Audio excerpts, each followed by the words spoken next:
श्री सद्गुरुदेव परमात्मने नमः। श्री रामचंद्राय नमः। आप योग वासिष्ठ सुन रहे हैं। आप इस वक्त श्री महामुनि विश्वामित्र, महामुनि वशिष्ठ जी और महामुनि वाल्मीकि जी तथा श्री दशरथ महाराज के सभा में अन्य गुरुतुल्य लोग और मंत्रियों आदि से घिरे हुए उनकी तथा श्री रामचंद्र जी की आध्यात्मिक सन्निधि में है। मुनि के पूछने पर श्री राम का अपने विचार मूलक वैराग्य का कारण बताना। आगे श्री राम जी धन संपत्ति तथा आयु की निस्सारता एवं दुख रूपता का वर्णन करते हैं, अहंकार और चित्त के दोष बताते हैं, तृष्णा की निंदा करते हैं। यहाँ तक हमने 17 सर्गों में पढ़ा और आपको सुनाया। अब आप वैराग्य प्रकरण में आगे सुनिए। मूकं करोति वाचालं पंगुं लंघयते गिरिं यत्कृपातमहं वन्दे परमानन्दमाधवम्। यं ब्रह्मा वरुणेन्द्ररुद्रमरुतः स्तुन्वन्ति दिव्यैः स्तवैर्वेदैः साङ्गपदक्रमोपनिषदैर्गायन्ति यं सामगाः। ध्यानावस्थिततद्गतेन मनसा पश्यन्ति यं योगिनो यस्यान्तं न विदुः सुरासुरगणा। देवाय तस्मै नमः। अब हम यहाँ पर प्रारंभ करेंगे वैराग्य प्रकरण के 18वां सर्ग से, जहाँ श्री रामचंद्र जी ने शरीर निंदा की है।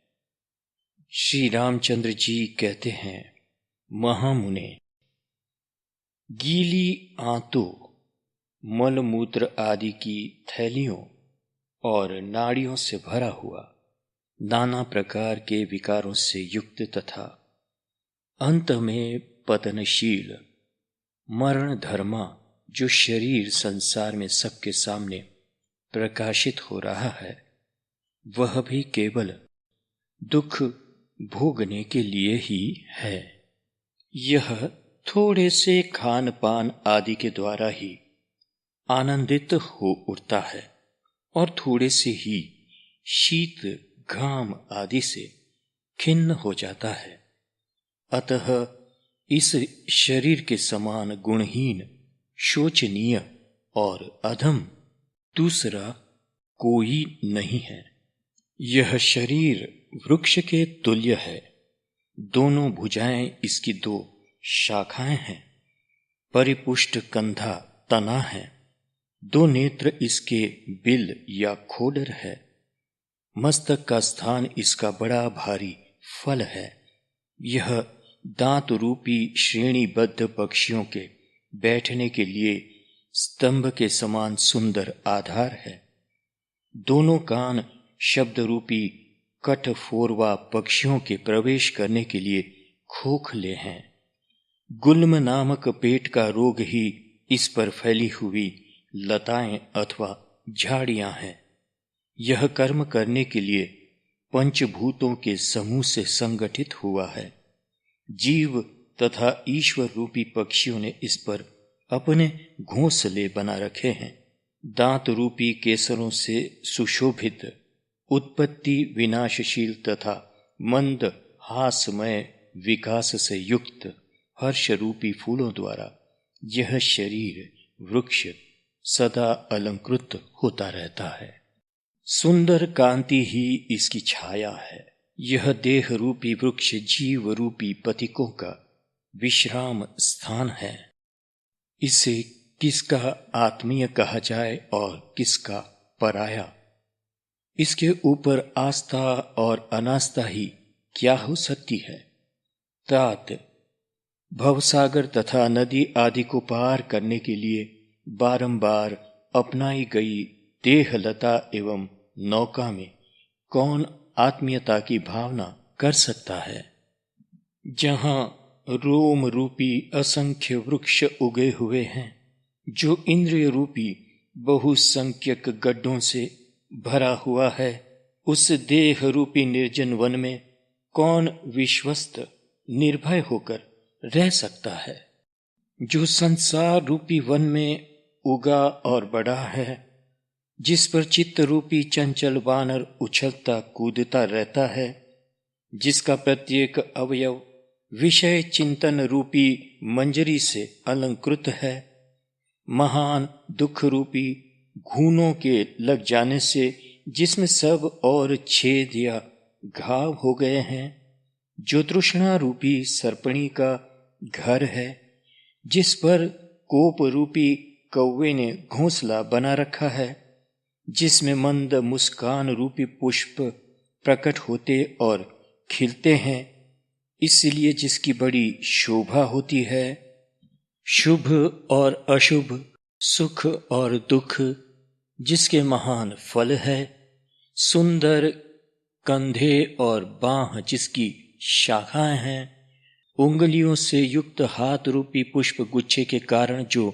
बड़ा सुंदर जान पड़ता है, प्राण वायु रूपी पवन के स्पंदन से जिसके संपूर्ण अवयव रूपी पल्लव हिलते रहते हैं, जो समस्त इंद्रिय रूपी पक्षियों का आधार है, सुंदर घुटनों से युक्त शरीर का निचला भाग जिसका तना है, जो बहुत ऊंचा है, यौवन की कांति रूप छाया से युक्त होने के कारण जो सरस प्रतीत होता है, काम रूपी पथिक जिसका सेवन करता है, मस्तक पर उगे हुए बड़े बड़े केश कलाप जिस पर जमे हुए तिनकों के समुदाय है, अहंकार रूपी गीध जिस पर घोंसला बनाकर रहता है, जो भीतर से खोखला है, छिद्र युक्त है, नाना प्रकार की वासना रूपिणी जटाओं के जाल का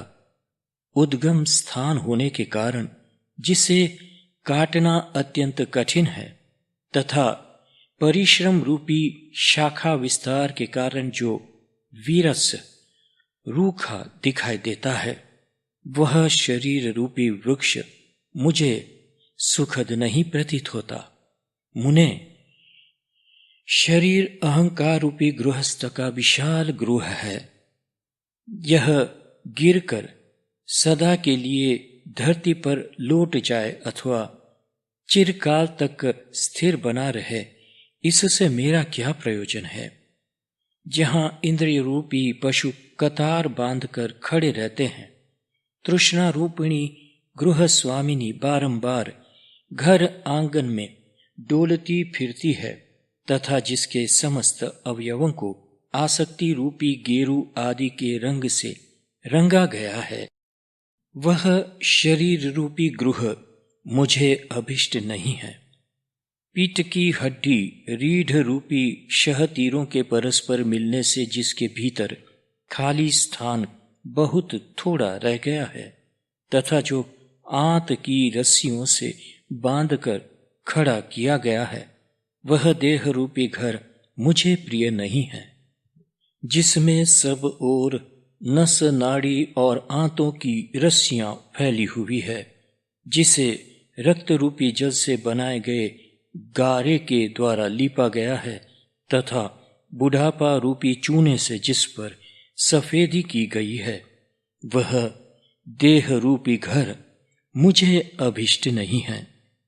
चित्त रूपी भृत्य ने नाना प्रकार की अनंत चेष्टाओं द्वारा जिसकी स्थिति अत्यंत सुदृढ़ कर दी है तथा मिथ्या और मोह, असत्य और अज्ञान, ये दो जिसके बड़े बड़े खंबे हैं, वह देह रूपी गृह मुझे प्रिय नहीं है। दुख रूपी छोटे छोटे बच्चों ने जहां रो रो कर कोलाहल मचा रखा है, गाढ़ निद्रा रूपी सुख शैया के कारण जो मनोरम प्रतीत होता है तथा जिसमें तुच्चेष्टा रूपी दग्ध दासी निवास करती है, वह देह रूपी घर मुझे प्रिय नहीं है।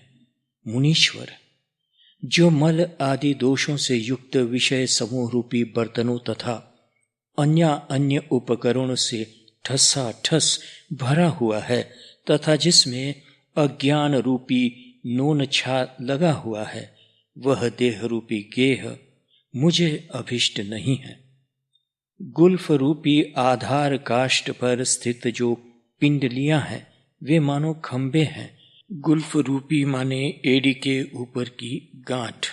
घुटना उनका मस्तक है, वह भी जिसके उर स्तंभ का आधार है तथा दोनों बड़ी बड़ी भुजाएं दो आड़ी लकड़ियों के समान जिसे दृढ़ता पूर्वक धारण करती है, वह देह रूपी घर मुझे इष्ट नहीं है।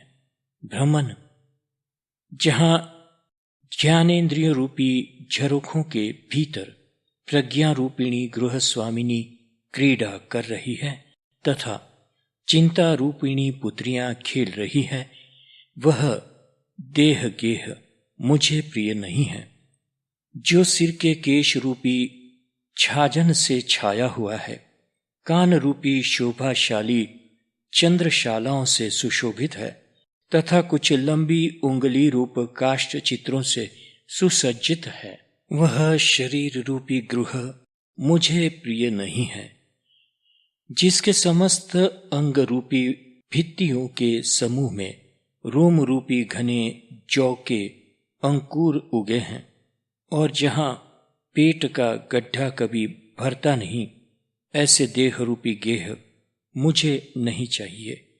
जिसमें नख रूपी मकड़ियों का निवास है, जहां भूख रूपी कुतिया निरंतर शोर मचाए रहती है तथा जिसमें भयानक शब्द करने वाली प्राणवायु सदा चलती रहती है, ऐसे देह गेह की प्राप्ति मुझे प्रिय नहीं है।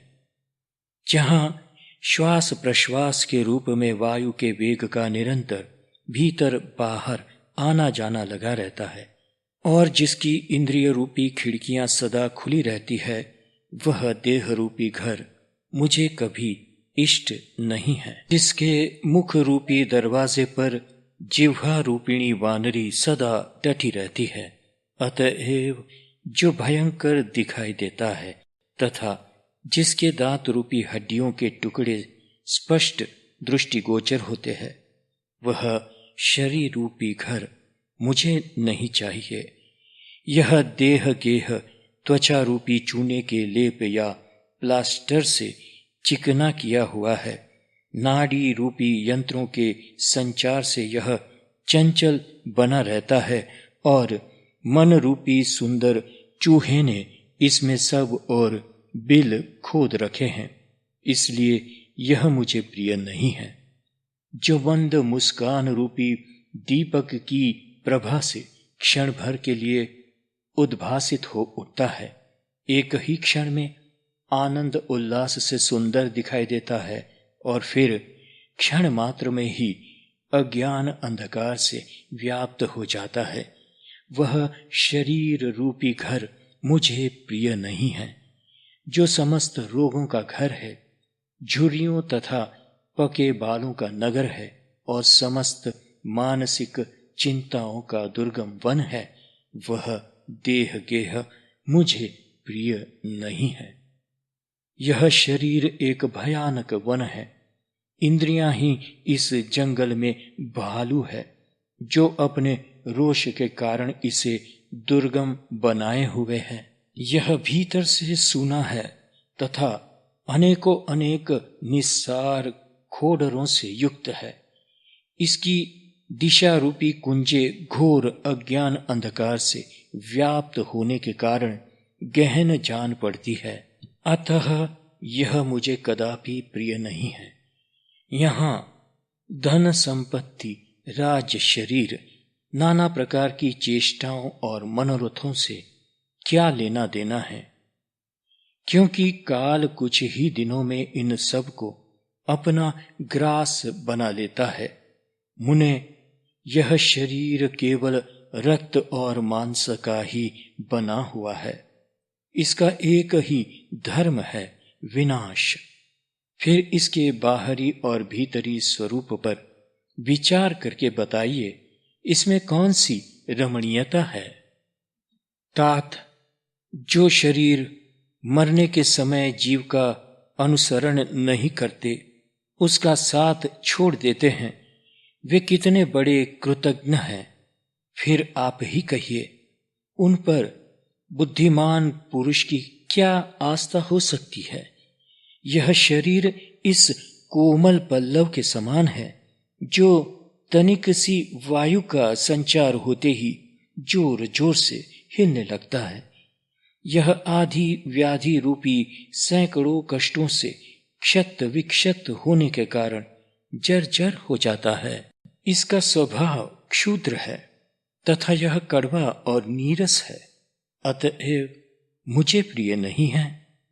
चिरकाल तक यत्न पूर्वक खा पी लेने के बाद भी नूतन पल्लवों के समान कोमल कृशता को प्राप्त हो यह बारंबार विनाश की ओर ही दौड़ता है।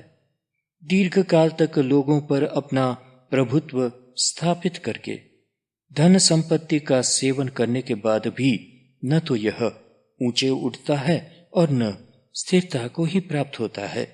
फिर इस शरीर का किस लिए पालन किया जाता है?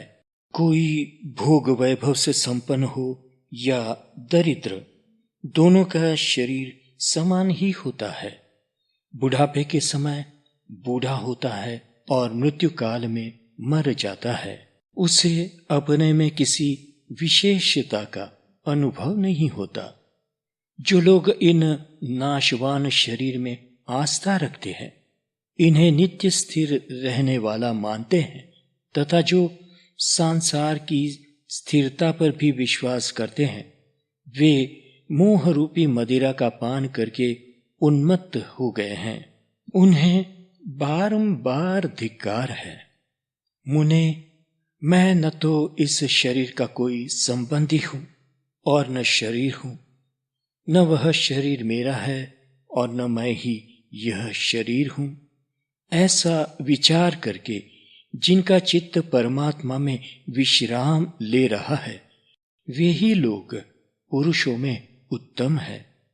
जो मान और अपमान से वृद्धि को प्राप्त हुई है और प्रचुर लाभ से मनोरम प्रतीत होती है, वे दोषपूर्ण दृष्टियां केवल शरीर में नित्यत्व का विश्वास रखने वाले मनुष्य को नष्ट कर देती है। जो शरीर रूपी गड्ढे में सोती है और अहंकार का चमत्कार पूर्ण कार्य है, उस मनोहर अंग वाली भोग तृष्णामयी दोष दृष्टि रूपिणी पिशाचिनी ने छल से हमारा सर्वस्व हर लिया है। शरीर में ही नित्यता का विश्वास रखने वाली इस मिथ्या ज्ञान रूपिणी दुष्ट राक्षसी ने अकेली असहाय दीनहीन प्रज्ञा सुबुद्धि को पूर्ण रूप से ठग लिया। यह कितने दुख की बात है। कुछ ही दिनों में जीर्णता को प्राप्त होकर यह शरीर रूपी पल्लव झरने के जल की बूंदों के समान बिना किसी यत्न के अपने आप गिर पड़ता है। समुद्र में उत्पन्न हुए पानी के बुलबुलों की तरह इस शरीर का बहुत शीघ्र विनाश हो जाता है। ब्राह्मण, यह शरीर मिथ्याभूत अज्ञान का विकार है और स्वप्न रूपी भ्रांतियों का भंडार है। इसका विनाश बहुत स्पष्ट दिखाई देता है। इसलिए इसमें मेरा क्षण भर के लिए भी विश्वास नहीं है। जिस पुरुष ने बिजली, शरद ऋतु के बादल और गंधर्व नगर के चिरस्थायी होने का निर्णय कर लिया है, वही इस शरीर की नित्यता पर विश्वास करे। मैं तो नहीं कर सकता। शीघ्रता पूर्वक नष्ट हो जाने में हठ पूर्वक अपना उत्कर्ष जताने के लिए जो होड़ लगाकर प्रवृत्त हुए हैं, उन सतत विनाशशील पदार्थों की अपेक्षा भी जो अधिक क्षण भंगुर है, उस प्रबल दोषयुक्त शरीर की तिनके के समान अपेक्षा करके मैं सुखी हो गया हूं। आगे सर्ग 20 में राम जी बाल्यावस्था के दोष बताते हैं। श्री रामचंद्र जी कहते हैं, मुनीश्वर, असमर्थता, आपत्तियां, तृष्णा, मूकता, बोल न सकना, मूढ़ बुद्धिता, बुद्धि के द्वारा कुछ जान न पाना, खिलौने आदि की अभिलाषा, चंचलता और दीनता आदि सारे दोष बाल्य अवस्था में ही प्रकट होते हैं। बाल्य अवस्था में पशु पक्षियों सी चेष्टाएं होती है। बालक सभी लोगों के द्वारा तिरस्कृत होता है। बालकों की चपल चेष्टा मृत्यु से भी बढ़कर दुख देने वाली होती है। बाल्यावस्था में अज्ञानवश जल, अग्नि और वायु से निरंतर उत्पन्न होने वाले भय के कारण पग पग पर जो दुख प्राप्त होता है, वह आपत्ति काल में भी किसको होता होगा। बालक भांति भांति की लीलाओं, दुर्विलासों, दुचेष्टाओं तथा दूषित अभिप्रायों में हठात प्रवृत्त होकर बड़े भारी मोह में पड़ जाता है। बाल्यावस्था में बालक जिस किसी के भी कहने से निष्फल कार्य में प्रवृत्त हो जाता है, अनेक प्रकार की दुचेष्टाएं करते हैं तथा किसी प्रकार भी प्रतिष्ठा की प्राप्ति उनके लिए दुर्लभ है। इस तरह मनुष्य का शैशव काल केवल गुरुजनों का शासन स्वीकार करने के लिए ही है, सुख और शांति प्रदान करने के लिए नहीं। जैसे उल्लू दिन में अंधकार से भरे हुए दूषित गड्ढे में छिपे रहते हैं, उसी प्रकार जो जो दोष, जितने दुराचार तथा जो जो दुर्लक्ष्य दुश्चिंताएं हैं, वे सब के सब बाल्यावस्था में ही जीव के हृदय में छिप कर बैठे रहते हैं। ब्राह्मण जो लोग बाल्यावस्था का बड़ी रमणीय है ऐसी कल्पना करते हैं, उन सब की बुद्धि व्यर्थ है। उन हतचित्त मूढ़ बुद्धि लोगों को बारंबार धिक्कार है। जहां झूले के समान चंचल मन विविध विषयों के आकार को प्राप्त होता है तथा जो तीनों लोकों में अमंगल रूप है, वह बाल्यावस्था कैसे संतोषदायक हो सकती है।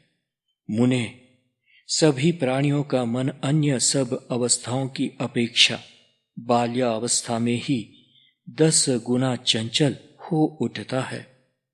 मन स्वभाव से ही चंचल है और बाल्यावस्था संपूर्ण चंचल पदार्थों में सबसे बढ़कर है। जहां उन दोनों का संयोग हो, वहां अंतकरण में चपलता जनित अनर्थ से बचाने वाला कौन है। बचपन और मन, ये दोनों सभी वृत्तियों व्यवहारों में सदा दो सहोदर भाइयों के समान दृष्टिगोचर होते हैं। इन दोनों की ही स्थिति क्षण भंगुर है। बालक कुत्ते के समान थोड़ा सा ही खाना देने या पुचकारने से वश में हो जाता है और थोड़ा सा ही घुड़कने या छड़ी आदि दिखाने से बिगड़ जाता है या डर जाता है। वह सदा अपवित्र स्थान में ही रमता या खेलता है। बाल्यावस्था में प्राणी केवल दूसरों से डरता और खाता पीता रहता है। वह सदा दीन रहता है। देखी और बिना देखी सभी वस्तुओं की इच्छा करता है। उसकी बुद्धि और शरीर दोनों चंचल होते हैं।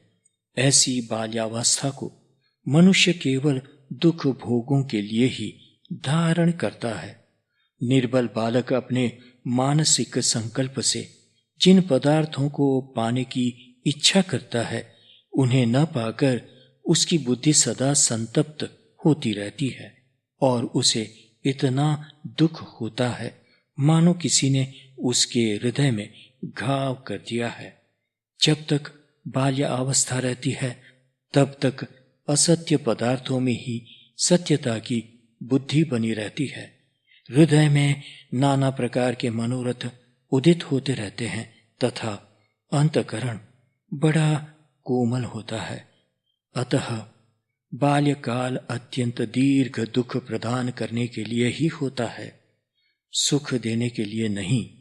परम बुद्धिमान मुनीश्वर जिसके अंतःकरण में सर्दी गर्मी का अनुभव होता है, परंतु जो उनका निवारण करने में समर्थ नहीं होता, उस बालक और वृक्ष में क्या अंतर है। बाल्यकाल में गुरु से, माता पिता से, अन्य लोगों से तथा अपनी अपेक्षा बड़े बालकों से भी भय प्राप्त होता है। अतः बाल्य अवस्था भय का मंदिर ही है।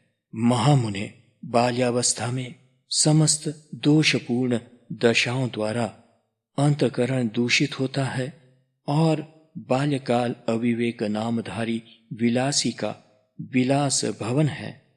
इसलिए इन जगत के यह बाल्यावस्था किसी के लिए भी पूर्ण संतोषदायक नहीं है। अब आगे सर्ग 20 में रामचंद्र जी युवा अवस्था के दोष भी गिनाते हैं।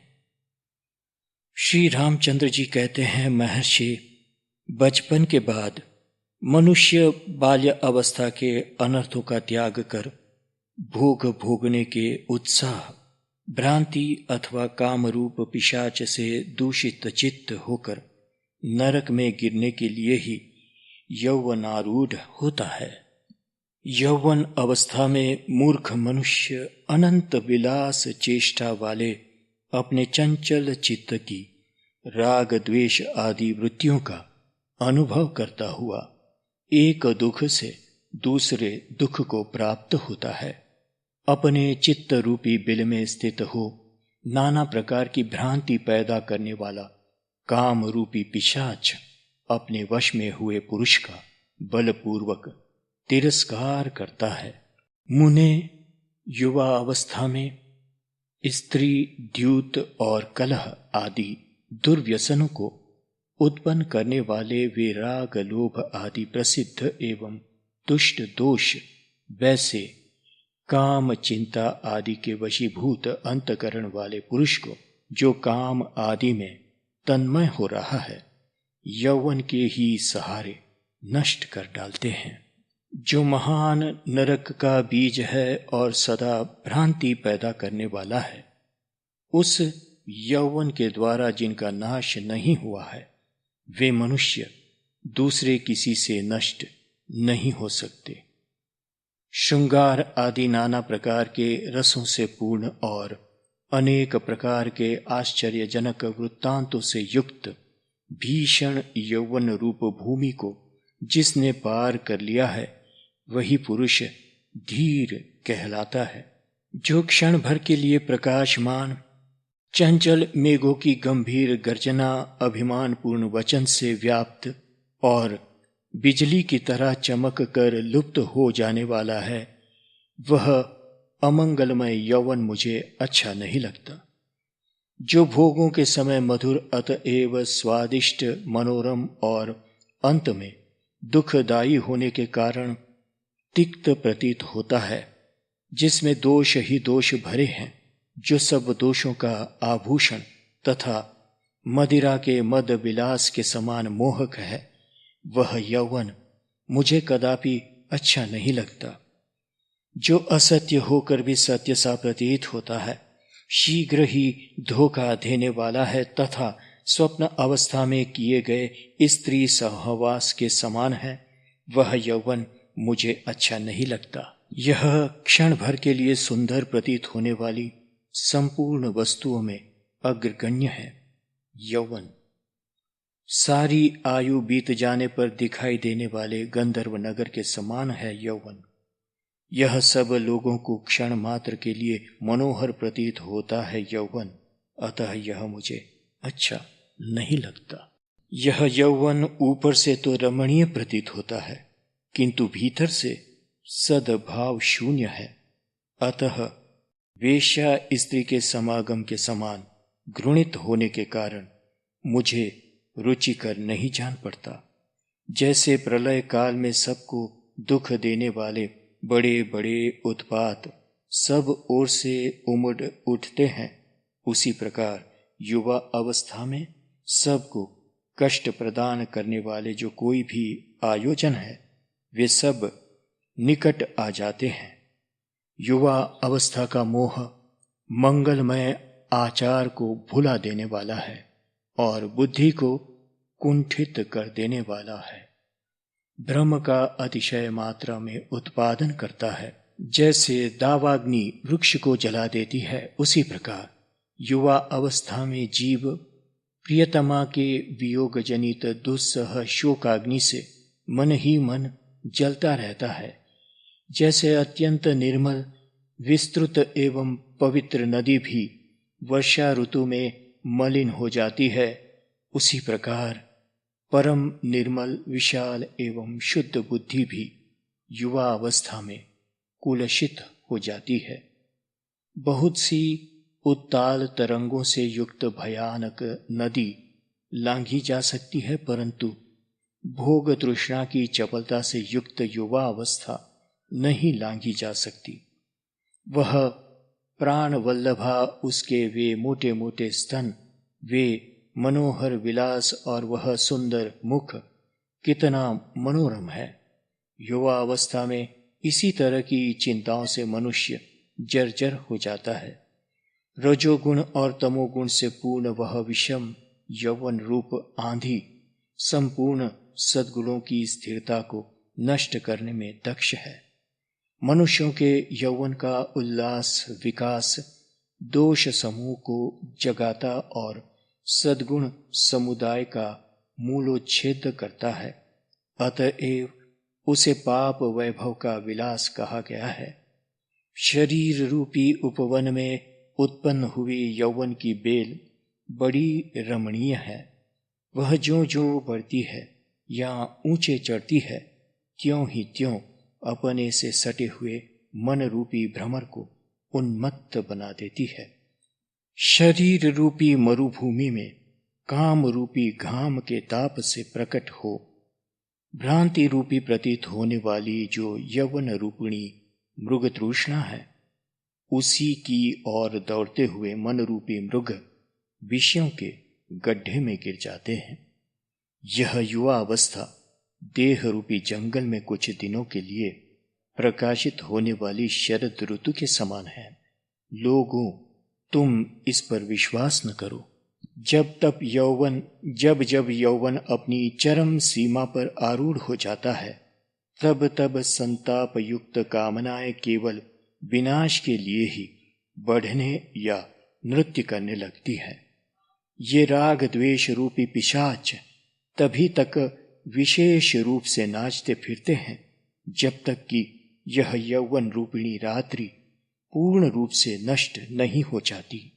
जो महामुग्ध पुरुष मोहवश क्षणभंगुर यौवन से हर्ष को प्राप्त होता है, वह मनुष्य होता हुआ भी नीरा पशु ही माना गया है।